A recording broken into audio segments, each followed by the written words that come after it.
السلام علیکم، میں ہوں ماہنور عمران اور آپ دیکھ رہے ہیں K22 نیوز۔ پیرس سے خبر شامل کرتے ہیں۔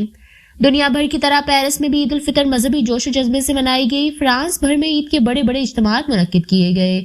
فرانس میں پاکستان کے سفیر محترم عاصم افتخار احمد، سفارت خانہ کے اعلی افسران، chairman Pakistan business forum France سردار ظہور Iqbal, chairman Jammu Kashmir forum France اور سابق کوآرڈینیٹر ٹو وزیر اعظم کشمیر نعیم چودھری، صدر Pak sports group France Chaudhry Rukhsar Khan Mehdi, معروف کاروباری اور سیاسی شخصیت Majid Cheema, chairman Muslim League Noon France Raja Ali Asghar, صدر Jammu Kashmir democratic forum France Mirza Asif Jalal, Saqlain Bhatti نے اسٹیڈ گارجیس لیس گونیس میں پاکستانیوں سمیت ہزاروں مسلم کمیونٹی ارکان کے ہمراہ عید الفطر کی نماز ادا کی۔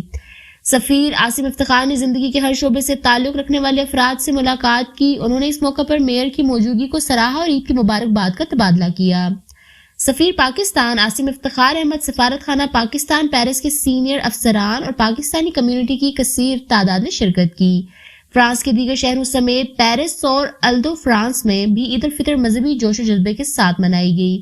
نماز عید کے بعد تمام مسلمانوں نے ایک دوسرے سے عید ملی اور آپس میں گھل مل گئے۔ پاکستانیوں نے عید کی خوشی کے موقع پر تمام امت مسلمہ خصوصاً پاکستانیوں کو مبارکباد دی۔